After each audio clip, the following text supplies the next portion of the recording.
Welcome to my YouTube channel lifestyle with Sunny. आज मैं बनाने जा रही हूँ बहुत ही मज़ेदार बाज़ार जैसा तला हुआ नान। आप किस तरह से कौन कौन से इंग्रेडिएंट से इसे जो है वो तल सकते हैं। इसे पकोड़ा नान भी कह सकते हैं और चाय के साथ बहुत ही डिलीशियस लगता है। शाम को अगर आपका दिल चाहे कुछ खाने को दिल ना करे तो आप ये नान जो है वो घर पर बना सकते हैं। ये देखिए, इसकी बैक लुक भी चेक करें। तो चलिए मैं इसकी खूबसूरत सी मज़ेदार सी रेसिपी आपके साथ शेयर करती हूँ। तो हम यहाँ पर बनाने जा रहे हैं तला हुआ नान, जिसे हम पकोड़ा नान भी कह सकते हैं। बहुत ज़्यादा लोग शौक़ से खाते हैं। ये सादा नान हमें यहाँ पर चाहिए। ये मैंने सादा नान 3 अदद ले ली हैं। इस तरह से ये बाज़ार से आम मिल जाते हैं। वैसे इसे घर पर भी बना सकते हैं।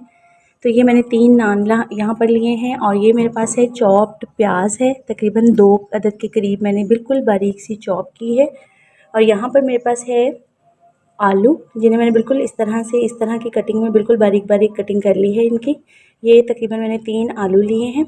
यहाँ पर मेरे पास 7 से 8 हरी और लाल मिर्चें थी, जिन्हें मैंने चॉपर में चॉप कर लिया है अच्छे से। ये मेरे पास कुछ मसाले हैं। यहाँ पर जाएगा 2 टेबलस्पून खुश्क धनिया साबुत और 1 टेबलस्पून नमक है। नमक हस्ब ज़रूरत आप कम या ज़्यादा भी कर सकते हैं। 1 टीस्पून ही हमने यहाँ पर ज़ीरा लिया है। हाफ़ टी स्पून मैंने कलौंजी ली है। 1 टेबलस्पून मैंने यहाँ पर लाल मिर्च पाउडर लिया है। 2 चम्मच मैंने यहाँ पर खुश्क मेथी ली है, जिसकी खुशबू बहुत ही ज़बरदस्त आती है। हाफ़ टी स्पून मैंने दड़ा मिर्च लिया है। तो इसमें जो मेन हमारा है खुश्क धनिया और हमारे पास मेथी, इन दोनों का फ्लेवर बहुत ज़बरदस्त लगता है तले हुए नान में। तो हम घर पर किस तरह से इसे फ्राई करेंगे तो बहुत ही ज़बरदस्त लगते हैं। लोग चाय के साथ इसे लेना बहुत पसंद करते हैं। किसी भी तरह आप स्नैक्स में ले सकते हैं। तो चलिए हम इसकी रेसिपी स्टार्ट करते हैं। तो सबसे पहले मैंने यहाँ पर एक लिया है खाली बॉल। उसमें हम सबसे पहले ये डाल देंगे प्याज, हमने जो बिल्कुल बारीक चॉप किया हुआ है। साथ ही हम उसके डाल देंगे ये आलू, हमने जो बिल्कुल बारीक कटिंग किए हुए हैं, ये आपने डाल देने हैं इसमें। और साथ ही मेरे पास ये कुटी हरी मिर्च है, ये हम इसमें शामिल कर देंगे। और इसका टेस्ट देखिएगा, बाहर बाज़ार वाले जो हैं वो हम लाकर खाते हैं, पता नहीं कैसे गंदे ऑयल में फ्राई हुए होते हैं और चीज़ें भी कैसी कैसी यूज़ होती हैं। आप बहुत अच्छे तरीके से इसे घर में मिनटों में तैयार कर सकते हैं। ये मेरे पास तमाम स्पाइसेस हैं, ये हमने इसमें शामिल कर देने हैं। इसकी क्वांटिटी मैं ऑलरेडी आपके साथ शेयर कर चुकी हूँ। अब हम इसमें डालेंगे मेन इंग्रेडिएंट बेसन। तो हमने तकरीबन जो है वो 4 से 5 चम्मच इसमें भरकर बेसन के शामिल कर देने हैं। और उसके बाद आप मिक्सचर बनाकर इसे चेक कर लीजिएगा कि हमें मज़ीद बेसन की ज़रूरत है या नहीं। तो अब हम इसका जो है वो घोल सा तैयार कर लेंगे। इसको अच्छे तरीके से पहले मिक्स करेंगे और यहाँ पर आकर आप नमक मिर्च एक दफ़ा चेक कर लीजिएगा। अपने टेस्ट के मुताबिक आप कम या ज़्यादा कर सकते हैं। और ये अब हम इसमें थोड़ा थोड़ा करके पानी शामिल करेंगे और साथ साथ ये मिक्सचर रेडी करते जाएंगे। ये ना बहुत ज़्यादा थिक होना चाहिए, ना बहुत ज़्यादा पतला होना चाहिए। इस तरह हम अच्छे से इसको मिक्स कर लेंगे। और बाहर वाले जो नान होते हैं उसमें फ्राई नान जो होते हैं उसमें बहुत ज़्यादा ऑयल होता है। और आप अपने पसंद के इसमें मसाले भी शामिल कर सकते हैं घर में बनाकर। किसी भी तरह जो है वो आप इसे कोई भी चीज़ की क्वांटिटी, आपको अगर आलू बहुत पसंद है आप आलू ज़्यादा क्वांटिटी में लगा सकते हैं। अगर आपको प्याज ज़्यादा पसंद है आप प्याज ज़्यादा क्वांटिटी में डाल सकते हैं। कोई भी चीज़ इसमें आप शामिल कर सकते हैं। तो ये देखिए, ज़बरदस्त सा हमारा मिक्सचर जो है वो रेडी हो चुका है। इस तरह का आपने मिक्सचर रेडी कर लेना है। तो उसके बाद आपने क्या करना है, हमारा ज़बरदस्त सा मिक्सचर बिल्कुल रेडी है। आपने इसकी कंसिस्टेंसी कुछ इस तरह की रखनी है, बहुत ज़्यादा थिक भी नहीं होनी चाहिए और बहुत ज़्यादा पतली भी नहीं होनी चाहिए। अब हम क्या करेंगे, यहाँ पर मैंने एक पैन लिया है और पैन में बस हल्की सी ऑयलिंग मैंने ब्रश के साथ की है। आपने इस तरह से ऑयलिंग कर लेनी है।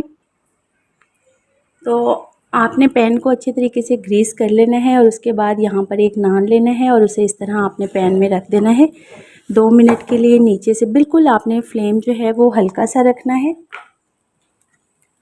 उसके बाद आपने ये मिक्सचर लेना है और इस तरह से आपने इसके ऊपर फैला देना है।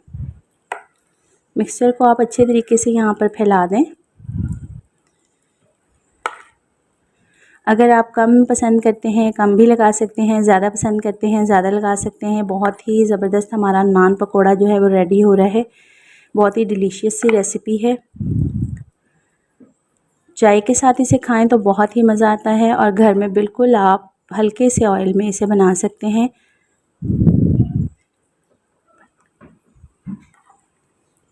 अगर आप मज़ीद इसकी खूबसूरती में इजाफ़ा करना चाहते हैं तो हल्का सा आप अगर फ़र्ज़ करें किसी के आगे पेश करना है या कुछ भी इस तरह, तो आप हल्की सी कलौंजी जो है, कलौंजी में शिफा है, आप जितनी मर्ज़ी जिस तरह मर्ज़ी यूज़ करें। तो ये देखिए ये इसकी लुक कितनी खूबसूरत लग रही है।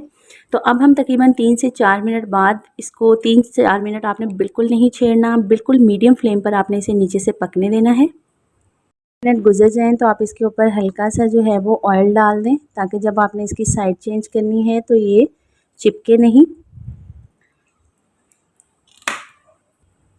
हल्का सा पकड़कर आपने इस तरह से पैन को घुमाना है ताकि ऑयल जो है वो चारों तरफ लग जाए अच्छे से। आप ब्रश की मदद से भी लगा सकते हैं। ये देखिए अब आपने क्या करना है, बहुत ही एहतियात से आपने इस तरह चम्मच लेके इसकी साइड चेंज कर देनी है और तकरीबन नीचे से बिल्कुल हल्की आंच पर आपने तकरीबन 5 से 7 मिनट इसे पकने देना है। आपने फिर किसी भी चम्मच से इसे ऊपर से हल्का हल्का प्रेस करना है और इसमें आलू बिल्कुल बारीक कटिंग करने हैं, क्योंकि हम ये नान फ्राई नहीं कर रहे बल्कि बिल्कुल पराठे की तरह हल्के हल्के ऑयल में बना रहे हैं, तो ताकि अच्छे से पक जाएं। तो अब हमारा तकरीबन जो है वो ये देखिए ये हिल रहा है। इस तरह आपने तकरीबन थोड़ी देर रहने देंगे तो फिर इसकी लुक भी चेक कर लेते हैं। ये देखिए हमारा बहुत ही ज़बरदस्त मज़ेदार सा हमारा नान जो है वो बिल्कुल रेडी हो चुका है। अगर आप इसे मज़ीद थोड़ी देर पकने देना चाहते हैं तो थोड़ी देर मज़ीद पका लें और फिर से डिश आउट करके इसकी फ़ाइनल लुक चेक करवाती हूँ। ही ज़बरदस्त फ्राइड नान जो है वो बिल्कुल रेडी हो चुके हैं। उम्मीद है आपको मेरी आज की रेसिपी पसंद आई होगी। और ये देखिए कितने खस्ता और मज़ेदार लग रहे हैं। ज़रूर ट्राई कीजिएगा, फ़ीडबैक देना मत भूलिएगा। आप इसमें अपनी मर्ज़ी के भी मसाले ऐड कर सकते हैं। तो मिलते हैं इसी तरह की मज़ेदार सी यूनिक रेसिपी के साथ नेक्स्ट वीडियो में। तब तक के लिए इजाज़त, अल्लाह हाफ़िज़।